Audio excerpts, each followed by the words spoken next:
Lalu apa yang bisa dimaknai dari masuknya putra bungsu Jokowi sebagai kader PSI? Kita akan bahas bersama Direktur Eksekutif Parameter Politik Indonesia, Adi Praitno.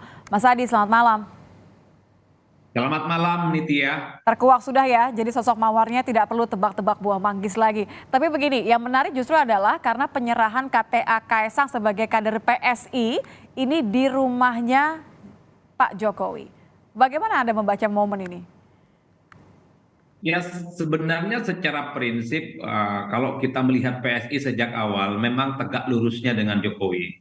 Bahkan dalam Kopdarnas Nasional beberapa waktu yang lalu dilaksanakan di Istora Senayan, PSI mengusung slogan yang cukup luar biasa, Jokowisme.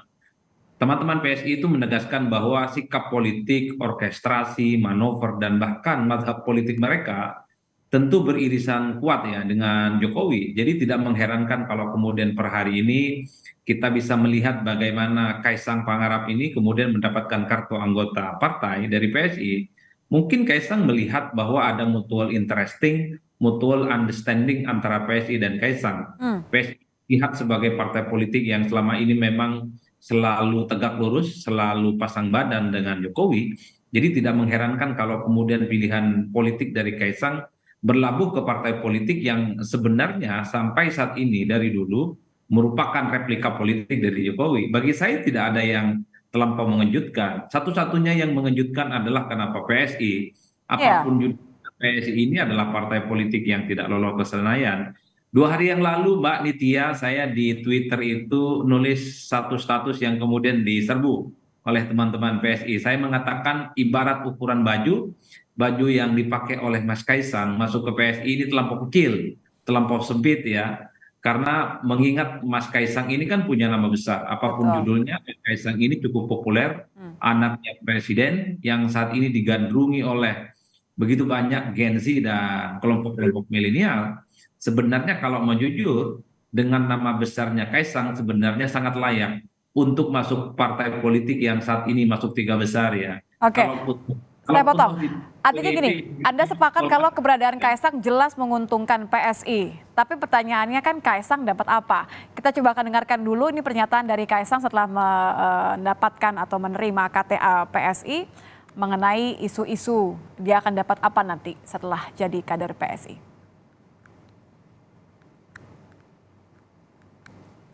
Kita akan dengarkan terlebih dahulu pernyataan dari Kaisang. Lihat dulu, tapi yang mau gimana pun pasti nanti kami dari PSI, kalau mungkin bukan saya ya kami akan memajukan tokoh-tokoh nasional yang emang pantas untuk dimajukan. Ya sekarang saya akan berjuang sebagai anggota. Ya masih anggota. Rencana kan mau jadi ketum ini Mas. Ya semoga itu doain aja. Semoga doakan saja katanya. Ini kan sebenarnya khas sekali ya. Kita sering mendengar tipikalnya sama dengan kakaknya Gibran. Ini Anda melihatnya seperti apa nih? Doakan saja akan terjadi atau doakan saja untuk yang lain? ya saya kira potensial Mas Kaisang misalnya untuk menjadi orang penting di PSI kan cukup terbuka. Pernyataan tadi itu kan menegaskan ya Kaisang siap menjadi orang penting ya, entah itu ketua umum ataupun dewan pembina, yang saya kira dua posisi strategis yang di PSI memang nyaris cukup prestisius ya, yang sepertinya memang cukup layak untuk diberikan kepada Kaisang. Oleh karena itu, bagi saya kalau Kaisang masuk PSI hanya sebatas anggota biasa, tentu bajunya terlampau kecil, Hmm. terlampau sedikit ya. Makanya tidak mengherankan ketika Kaisang ke PSI, dugaan publik kalau tidak ketua umum, kalaupun toh tidak ketua atau sekretaris Dewan Pembina, mungkin akan ada posisi yang cukup strategis di mana memang menempatkan posisi Kaisang pada posisi yang cukup kunci ya. Tapi di luar itu yang sebenarnya ramai itu Nitya, yang dibaca oleh publik sebenarnya terkait bergabungnya Kaisang itu kan dua hal. Pertama, apapun judulnya Kaisang ini pasti hasil komunikasi, minta pendapat dan masukan kepada Pak Jokowi. Jadi tidak mengherankan kalau kemudian replika politik dari Jokowi saat ini ada di Kaisang ya. Yang kedua, yang ramai diperbincangkan publik itu ya karena memang kenapa Kaisang tidak ke PDIP, justru Ya. ke PSI. Partai politik yang selama ini memang misalnya cukup diidentifikasi bahkan memiliki kedekatan dengan Prabowo Subianto. Meski PSI sampai hari ini belum menentukan pilihan politiknya apakah tetap ke Ganjar atau ke Prabowo, tapi ini kan relatifly akan memancing hubungan yang relatifly akan agak sedikit kurang nyaman, terutama dengan teman-teman PDIP memasuki tahun politik ini. Oleh karena ini, menurut saya kegaduhan ini akan selesai kalau in the end PSI itu mendeklarasikan kembali dukungan politiknya kepada Ganjar.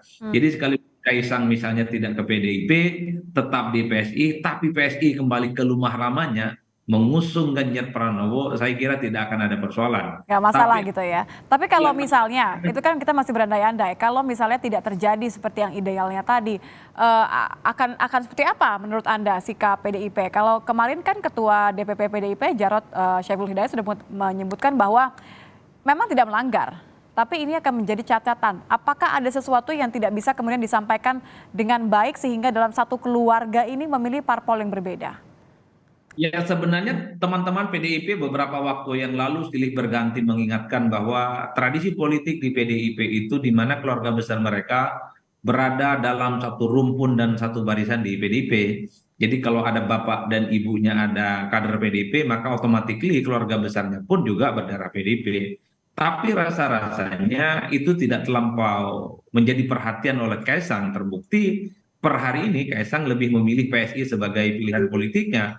Tentu bagi PDIP memang kalau kita melihat reaksinya datar-datar saja, mereka tidak kritis, mereka tidak agresif, bahkan mereka menganggap ini persoalan biasa gitu ya. Meski secara alamiah harus diakui, tentu PDIP sangatlah kecewa ya karena apapun mereka berharap betul bahwa Kaisang yang saat ini notabene-nya adalah anak presiden harus menjadi bagian dari PDIP. Saya membaca ini adalah bagian dari komunikasi politik dari teman-teman PDIP. Kalau agresif menyerang Kaisang khususnya tentu ini akan kontraproduktif. Justru PDIP lah yang kemudian akan mendapatkan kritikan dari publik ya. Oleh karena itu kalau mau jujur ya PDIP nggak nyaman sebenarnya dengan Kaisang masuk ke PSI. Tapi pada saat yang bersamaan PDIP tidak bisa berbuat banyak. Karena apapun pilihan politik seseorang itu tidak bisa Pribadi ya. diintervensi oleh siapa. Jadi sangat Ya, disayangkan tapi tapi tidak ada yang bisa dilakukan. Baik, terima kasih Mas Adi Praitno sudah bergabung bersama kami di Kompas Malam. Selamat malam Mas Adi.